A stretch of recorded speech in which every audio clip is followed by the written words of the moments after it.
The 1980s gave us some of the best additions to the world of cinema, with everything from E.T. to the final chapters of the original Star Wars trilogy. But one of the greatest action stars also saw a meteoric rise in the 80s with the likes of Terminator, Conan, and even the Commando being major hits. But it seems that apart from The Shining being a major King adaptation in that decade, Arnold also worked on one of King's adaptations, which has since become an important addition to his filmography. The Running Man is an adaptation that might have taken much from the original source material, but it had enough in it to remain relevant to this day. Let's look at what happened to The Running Man and why it's getting another remake. Before we go into our explanation, we have a very small request. If you like our content, please support us by subscribing to our channel. This is a small click for you, but for us it means a lot. Thank you. Let's begin. The movie based on a book about a dystopian future. Yes, Arnold Schwarzenegger did a Stephen King project, and even if it doesn't feel like the world of Stephen King belongs to the Terminator, it isn't that bad. 1987's The Running Man is based on a story written by King under the pen name of Richard Bachman. Yeah, King has quite a few pen names, and this time, the story he published under the name managed to gain a lot of interest. Set in a dystopian future, the film sheds light on many interesting themes that feel very surrealistic at times, but believe me, they start making sense the moment you start living in the future. The year is 2017, and the state is using convicted criminals as hunted prey for the popular TV show The Running Man, which is one of the most popular shows in this totalitarian state. Enter Ben Richards, played by Arnold Schwarzenegger, an officer who was arrested for opening fire during an unarmed food riot that his fellow officers actually did. Ben Richards is also dubbed the Butcher of Bakersfield. The TV producers see his potential as bait and recruit him after framing him as a murderer to participate in The Running Man, where he has to face multiple assassins with various themes, and Richards has to survive through all of it. But the showrunners don't know that Richards is someone who can turn the show on its head with his one-liners and his crazy streak. King's story was set in 2025, and apart from that, there are quite a few differences between these two materials, even though one can say the book inspires the film rather than being a literal adaptation. It's funny how the show was a part of his Bachman title, since King was using the pen name to limit the books released under his name to one per year, because he didn't want to saturate the market under his title. The man managed to convince Signet Books about using a pseudonym, and it worked, because he could also test whether his success was merely based on talent or luck. Even though he didn't test it entirely because he was outed too soon, we're sure King had managed to grab some eyes under his pseudonym, and these eyes aren't the regular eyes that could prove his success. George Linder, a businessman known as the world's largest supplier of lightweight wheelchairs, came across the book at an airport in 1982. Even though it was the perfect companion for a read during a flight, one of those trashy ones that keep you excited, he couldn't stop imagining the tagline, "Welcome to America in 2025, where the best men don't run for president, they run for their lives." You would feel the same if you read the book, and Linder's excitement still lives amongst various such readers. But Linder got so excited that he decided to make the film himself. Once he contacted the author's agent, he stumbled over the fact that they were asking for a lot of money for a book that had sold less than 100,000 copies, and who even knew an author named Richard Bachman? Linder had every reason to walk away from the deal, but the book had a strong grasp on him, and he couldn't just walk away. So he decided to land on a $20,000 upfront payment with an even bigger payment in the future if the film gets made. Linder looked for a partner at Hollywood, only to land on Rob Cohen and Keith Barish, who had just launched their production company, Taft Barish, and both had a strong reputation in the film and television worlds. Cohen mocked the idea of the huge deal for the book, only to raise the right questions, eventually pointing to the fact that it was Stephen King all along. Funnily enough, the rest of the world wouldn't discover it until a DC bookseller came along and made the discovery. So, Linder had every reason to be proud, because he had found one of the greatest authors of all time at an airport bookstore under the disguise of an unknown author. So once Stephen King's secret was made public in 1985, Linder and his team understood the high prices. One of the most important parts of making the project involved casting the lead actor for the role of Ben Richards, and they went with Superman himself, Christopher Reeve. The actor was signed onto the project by 1985, and the shooting was supposed to begin by September 1985. However, due to some trouble with the location of the shoot, it had to be postponed to January 1986, and by then, Reeve had left the project, and Arnold had been cast for the role instead. Don't be surprised because many people left the project, and some interesting names joined in on the fun. Even though casting Arnold Schwarzenegger must have felt like a surefire hit in their hands, the actor had just gone through his first flop with Raw Deal. Now, Rob Cohen got in on the project and hired 2 people to start working on the script, but it turns out that they didn't manage to do much and ended up transcribing the whole book. Cohen thought he needed some Hollywood blockbuster expertise on the writing, so he reached out to Joel Silver, who had worked on both 48 Hours and the Schwarzenegger hit Commando with writer Steve E. D'Souza. So, D'Souza got the recommendation letter he needed and was roped in to write the project. Once he saw the material, D'Souza was shocked that the book and film hardly had any differences. But that didn't make sense, because many of the book's factors were far from the direction the production was heading towards. First, it was to do with the character of Ben Richards, who, according to King's description, was supposed to be sickly and tubercular. So if you can imagine Schwarzenegger as someone who is frail and can't manage to get a job with his hulking figure, that would make sense. But it didn't go to D'Souza, who thought the man could literally get a job delivering pianos door to door. Having worked with Joel Silver on such action projects, D'Souza knew that the best way around the project was to make sure that the hunters were clearly established. Otherwise, the audience wouldn't have the bad guys they have to hate. So the writer decided to set them properly and cater to the idea of having Schwarzenegger as the lead without following the book entirely. Yeah, he kinda went the Kubrick way, and according to him, so it wasn't like I said I'm here to piss all over Stephen King. I'm saying we got a star, it has to fit him. And there's obvious stuff, like the producer of the show and the host, who are 2 characters in the book. He should be 1 character. It's just simple economy. In fact, in reality, the host, you look at any game show, the host is a producer by the 2nd season because he puts a gun to the network's head. So for most of the changes from the book to the movie were because of the reality of who we're casting and the genre of movie we're making. Forget the bizarre convergence of reality in this 30-year-old movie, where there are lines like, "Get me the Justice Department, Entertainment Division." He says, "You can't get him, he's escaped prison, he has to go back to prison." The host says, "Oh yeah? Give me the president's agents." You can tell that the man loves working on projects for Arnold because both Running Man and Commando have the famous "I'll be back" line. So Ben Richards had some significant changes brought in, and some other major changes were made, which we'll explore later because they strongly impacted the reception of the film. But before that, let's examine another major shift that D'Souza brought in regarding the game show concept that the book featured. According to him, the game show portion in the book, the studio portion, is like 5 pages. The host is a different guy from the producer. The producer is really the prick, but the game show in the book is like a 1950s game show. Ever see reruns of You Bet Your Life with Groucho Marx? That's what the game show is like. There's a guy with a microphone and a girl comes out with a box around her neck. The runners pick an envelope and that gives you a head start, 10 minutes or 20 minutes. So we went ahead with a different approach and mixed the worlds of Rollerball and Death Race 2000 with the Roman Colosseum. And the result is probably one of the best interpretations of what the future of TV would look like. Even though this practicality has become quite popular with the likes of Squid Games and other such concepts becoming hits nowadays, it was indeed a major hit when these filmmakers started working on such concepts.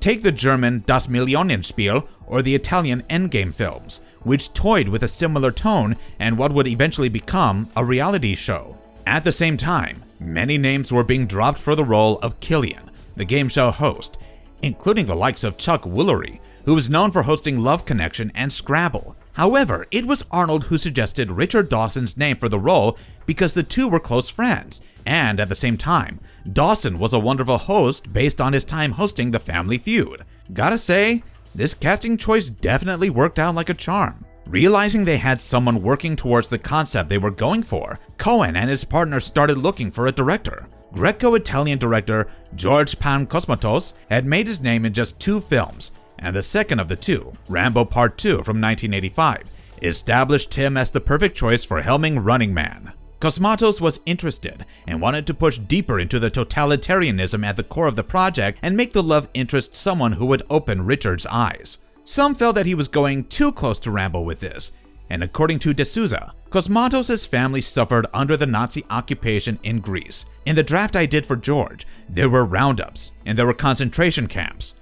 He went way into that. His vision was that 1% of people lived in a complete biodome. He wanted to film all the upscale scenes in the Edmonton Mall, the biggest shopping center in the world at that time. So we were going to shoot in Canada, and we scouted it. When Richards broke out of the city, there was going to be a river raft chase. I think he was just trying to get the movie back in the wilderness where he had done Rambo. He wanted the whole chasing part of the game to be in the wilderness. After the script was budgeted for $27 million, and the producers demanded major cuts to make it into the budget of $18 million, Cosmatos left the project, the first of the directors who would have a brief stint on this concept. According to Rob Cohen, Cosmatos gave them a terrible experience, and they felt like he was the least talented person to have helmed the project. And in fact, they had fired him themselves. Then came Alex Cox, who had just gotten some success with 1984's Repo Man, which became the cult film that eventually led to Cox landing the directorial duties for Sid and Nancy. So, the director couldn't make it for Running Man, even though it is absolutely crazy to imagine what he would have done with the project. The next option was the German director Karl Schenkel, who was still waiting to debut in North America, but left the project, fearing it was too much for him to explore then. Eventually, Cohen landed on the British director Ferdinand Fairfax, who had some TV credit and one feature film. Tommy Lee Jones starrer Nate and Hayes to his credit. Now, if at any point while thinking about this project and our discussion so far, you felt like it's also somewhat similar to The Truman Show, then you would find it funny that Fairfax wanted to make something like that movie too. The director was fired a week into filming, and once again, according to De Souza, Fairfax had an interesting idea that the movie should be the actual broadcast, which would have had some narrative problems because of how did Ben Richards get in trouble and stuff like that. He was making it very British. He said on an English crew, you have a tea lady who comes around with a cart of tea and biscuits. When the tea lady came through, the show stopped, the crew stopped, the stalker stopped, and the runners stopped, and they all took a break then started up again. It was kind of a Monty Python bridge too far. Before you could say, what is the capital of Assyria, he was gone. Now they had found their man with the cinematographer Andrew Davis, who had recently branched out to direction, and the man had managed to gain some attention with the likes of The Final Terror and some of the Chuck Norris movies. Davis was also the perfect choice, and he worked right into the project, collaborating with De Souza on the script and even got Paula Abdul to work on the choreography for the dance numbers, a choice that would bring a whole new audience to the film. The filming began, and they had started with the prison break and were right into the ice rink battle. But after that, only 8 days into the shoot, the director was fired. Davis had shot through the budget and had already gone overboard by $8 million. Cohen fired him in a planned effort that involved both De Souza and Arnold, as described by the writer. In a meeting earlier, Andy said, "Listen, I have a great idea. At the end of the movie, when they break into the studio, they're cornered, they're trapped. Then Arnold reaches into his pocket and takes out one of the exploding hockey pucks, throws it, and kills the guards. Rob and I look at each other and he says, that makes Arnold pretty shitty. He had this thing in his pocket for the whole movie where the whole supporting cast is getting killed and he uses it to save his own ass. We're not doing it. Then he's behind schedule several days. He shot and improvised that scene and had Arnold pocket one of the hockey pucks. But Schwarzenegger claims that this decision was made without his involvement. If you are a fan of the 70s shows, you would be surprised to know that Starsky finally came to the rescue. By the early 80s, the actor, Paul Michael Glaser, had managed to make a reputation for his directorial work. He had worked behind the camera on many Miami Vice episodes, similar to Cohen, and Michael Mann collaborated with both. He recommended Glaser to Cohen, which resulted in Cohen picking the man to helm Running Man. Glaser jumped into the project and, with hardly any time to prepare with the material or make some major changes, went on with the direction process and produced the film.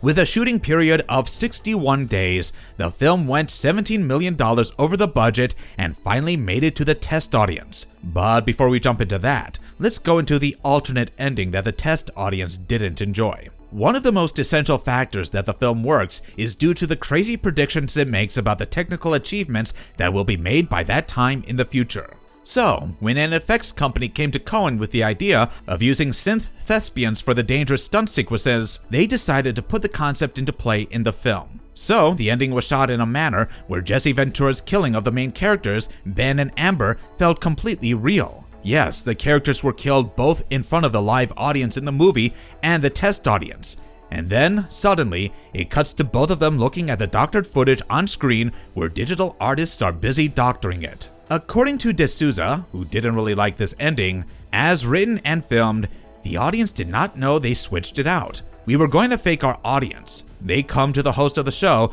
what are we gonna do? And Killian says, alright, I'll tell you what we're gonna do. It's time. And we don't know what it is. And then we see the sequence where Arnold and Maria are trapped, and if you look at the movie again, you'll see that Jesse Ventura beats the crap out of Arnold and then he kills the girl. And the test audience went, no! And then after beating the hell out of Arnold, Arnold comes back after the girl is dead, beats the living hell out of Jesse Ventura, and at the last second, Jesse Ventura throws him on the spikes. Arnold is dead, thank you very much, good night folks. Then we'll go to the studio and they say, boy, that trick worked, and you see that they tricked them. So during the test audience, they were completely shocked by the fact that Maria's neck was broken first, and then a spike hits Arnold's skull. But the problem with this was the fact that the movie was not finished yet, and a lot of effects work had to be done.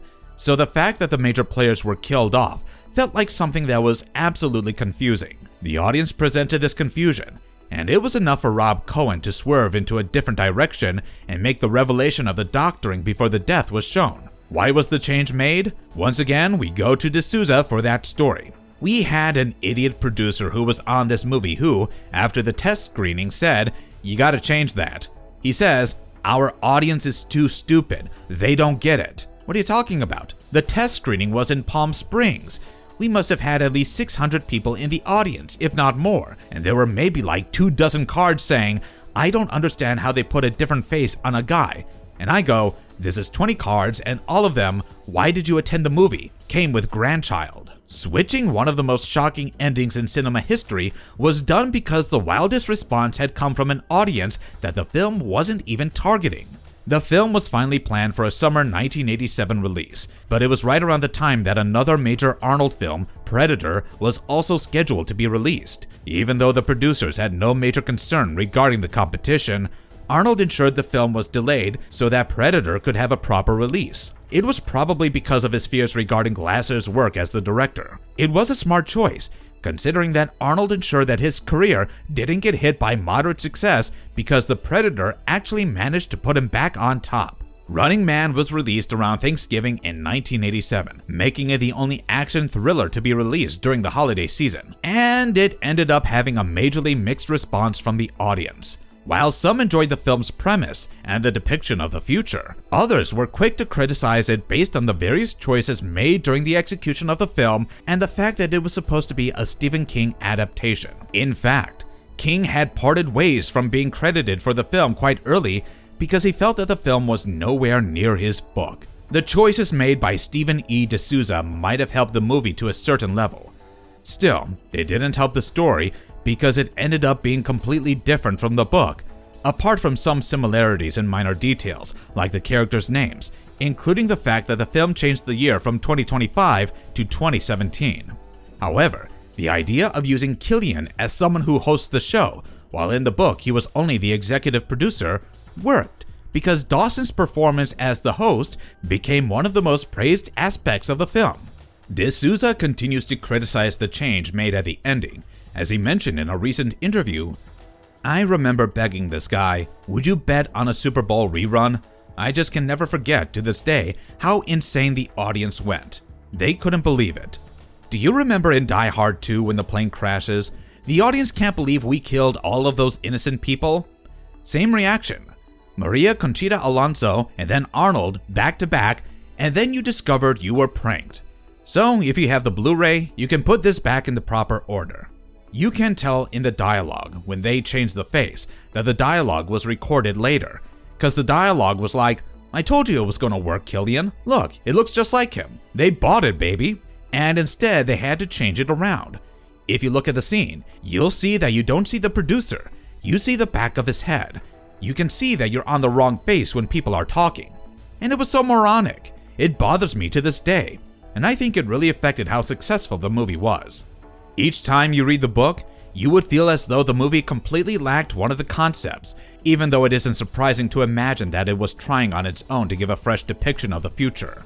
The themes of the titular character in the book are more apparent in the recent Netflix success, Squid Game, where the characters are made to participate out of desperate circumstances. Even the darker themes are something that somehow feels like the Running Man could have kept to elevate the concept. However, the movie still predicted many things about 2025, even though it targeted 2017. In fact, I've always wondered what the reason must be for switching the year like that. Except maybe it was for making Edgar Wright revisit the film and consider adapting it for release in 2025. Wonder what year he'll be going for, because many of the things they talked about in the book and the film are quite relevant. The effect they wanted to create with the ending has become important because disinformation has become commonplace, with social media platforms spreading forged videos using AI. Some of these are really creepy enough to go beyond the uncanny valley and feel quite real. At the same time, there's the idea of reality TV shows being a major hit, something that has absolutely come true with a variety of them coming out every month somehow. After Edgar Wright has stated his interest in the project, the film was a go. It started production last year and is set to release in November. This time around, Wright promises that the film will be a lot closer to the source material, including the darker tone that King has given to the story. Glenn Powell is set to play Ben Richards, along with a who's who of actors, including Caddy O'Brien, Daniel Ezra, Lee Pace, and even Michael Cera. Guess who they picked for the role of the show's producer? Josh Brolin. That's right, Thanos himself will be playing the role of Dan Killian, while Coleman Domingo will take on Bobby Thompson, the show's host.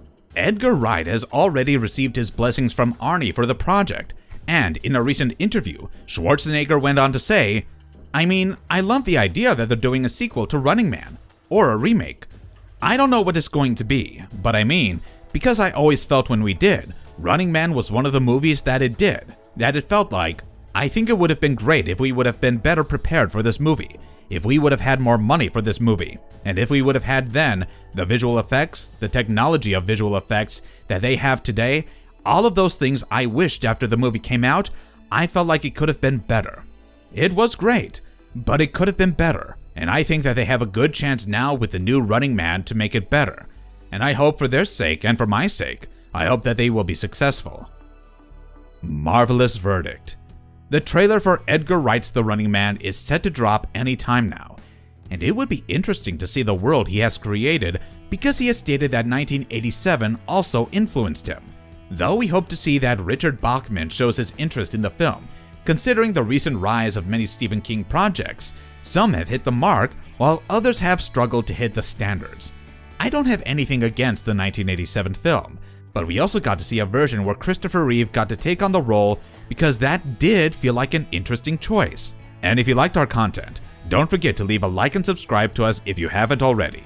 Have a good one, be safe, and thanks everyone.